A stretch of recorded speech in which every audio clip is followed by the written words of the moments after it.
Welcome to the show that takes up no more than 5 minutes of your time, but could help you gain massive real estate knowledge. It's 5 Minutes in Real Estate with best-selling author Shane Willis.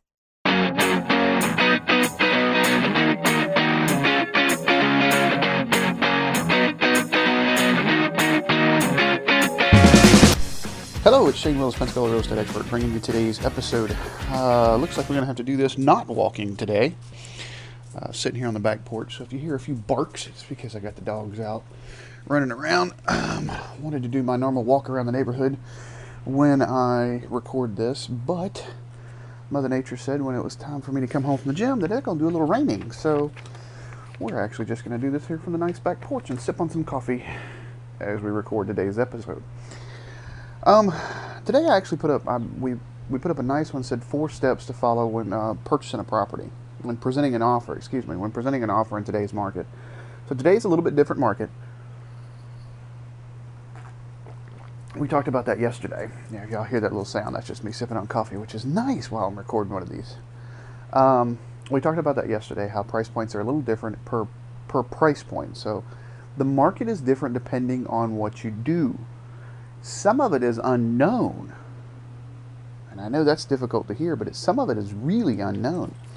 I've actually reached out to some cohorts around town because if you were listening, you know that me and a client of mine were both looking at picking up a rental property not far from me. But we can't find rental comps. Like none. Like zero. Like I found one 2 neighborhoods over. But, you know, it's a newer neighborhood and those are tough to comparable out. You know, what do we think we can get in rent? So some of this is unknown. You have to kind of really look, really dig. I did my digging, come up but I wanted to make sure my numbers work, and I am friends with most of the agents around town. Most of the brokers around town know me since I'm the broker for our office. So I reached out to a couple of friends of mine. They're in the same Mardi Gras crew, and they're kind of confirming what I know. We help each other out when we can. But today, I'm going to talk to you about 4 different steps that you have to do when presenting an offer in today's market. First of all, this came from Freddie Mac, and I'm going to put a link to Freddie Mac's article that talked about it. So this came straight from them. I don't want to take credit for that, but I am going to change it up just slightly. It said the first step was determine the price. And when you determine the price, Freddie Mac goes on and says, okay, now you found the perfect property, you determined the price, how do we get started submitting an offer? I would challenge that thought process slightly. I would say the first step to determining the price, as you have heard from one of my more popular episodes, I've sent this to a bunch of people, get pre-approved. You need to get pre-approved first. That's mandatory in today's environment. It used to be in 2012, 2011, you could perhaps go find a property, then go get pre-approval because properties were sitting a lot longer. Now, we put an offer, I had a client put an offer in on a property yesterday, we haven't even seen it. We know we want to be in the Casablanca area, Gulf Breeze proper. We took a look at the photos. She wasn't available to see it yesterday because she was flying back from Houston. So we had the pre-approval already. We put the offer in. We just put the offer in, pretty much give them what they were asking for too. We'll see what happens today. But determining that price was crucial, and the first step to that is getting the pre-approval, all right?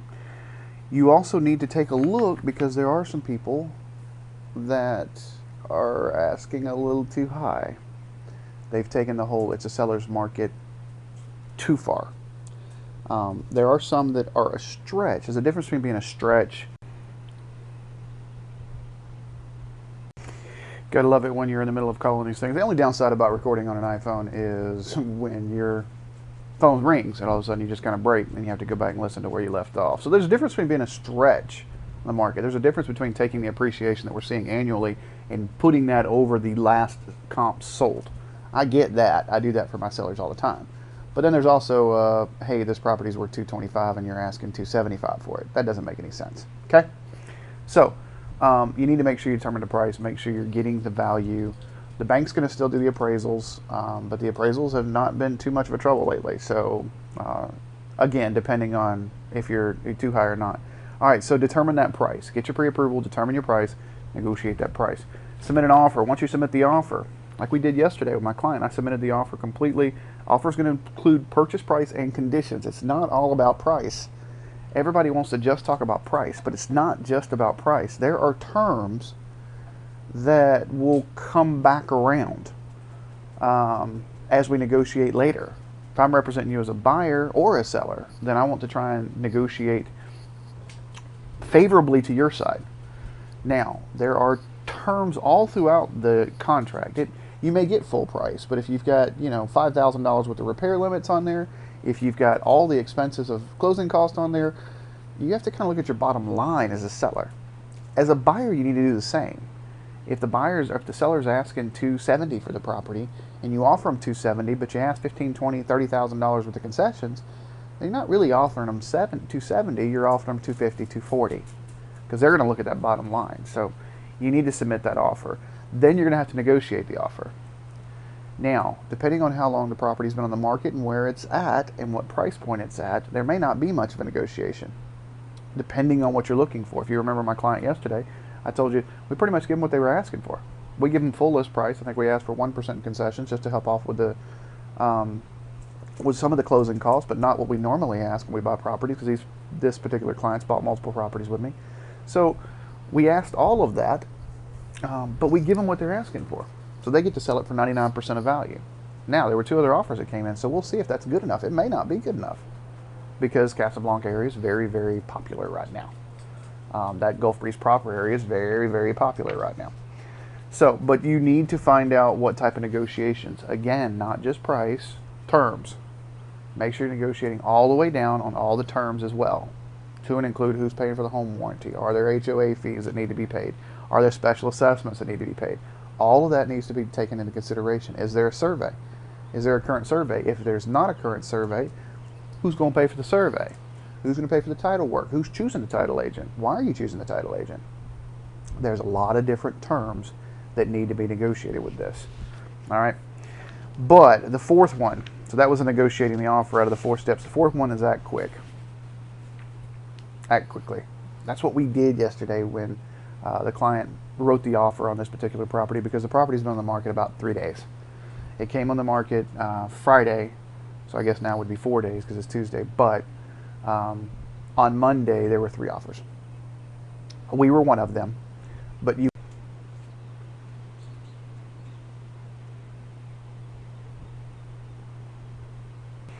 okay, so my phone is blowing up this morning. I apologize about that. I know you're one of them, but this 4th step is act quickly. You just have to act quickly in this particular market. Now, this particular buyer I'm working with didn't always do that. They wanted to see the property first, because they didn't, I don't think they didn't believe that we needed to move as quickly as we did, but properties were getting sold out from underneath them, left and right. So we needed to find out. I knew what they were looking for. It wasn't a home. This one was an investment property. As a home, it's a little different. You may want to rush out there to see it. My preferred buyers program, you actually find out when stuff comes on the market immediately. You don't wait the day or two that some of these public sites, because usually by the time it hits a Zillow, a Trulia, Realtor, it can be upwards of a day. So you got a 24-hour head start for the people that are actually in my buyers program can see. And there's times that 24 hours means all the difference in the world. I've seen properties go.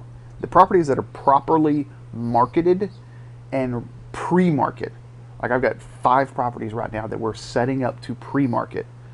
They will probably come on the market in the next 2 weeks, okay? But we're doing what we need to do to get pre-marketing. We've generated a little bit of buzz. So by the time they come on the market, they'll probably be sold within a day. Doesn't mean we actually sold it within a day of me sitting down and talking to you guys or talking with the clients. Instead, it was a day of actually coming on the market, but there were weeks of pre-work beforehand.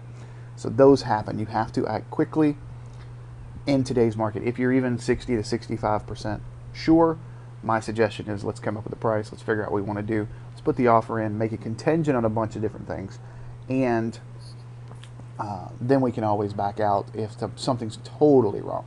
But if you're either 60 to 65%, I would almost say lock it up in today's market at certain price points. So, bottom line, whether it's your first home or your 5th home, having a local real estate professional, i.e. me, that's not a shameless plug or anything, who's an expert in an area by your side is the best in making sure the process goes smoothly. There's a lot of things that we can discuss. There's a lot of different concessions that people didn't even know they could get. There's a lot of steps to this that has to happen, but I've done this 1 or 5 billion times. That's a little bit of an exaggeration. I haven't sold 5 billion units, but I have seen quite a few deals come across my desk. All right, that's all I got for you today. As always, if you are not subscribed to get the tips, tricks, graphs, links like I'm putting up today, get over to 5minutesinrealestate.com. That's 5minutesinrealestate.com.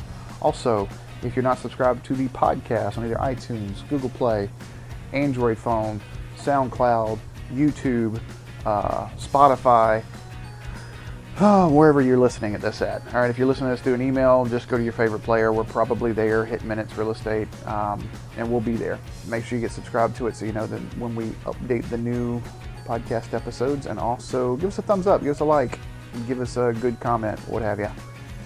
And finally, if you found any value in this or any other episode, I never ask for any money for these, but I do, however, ask that you share it on social media.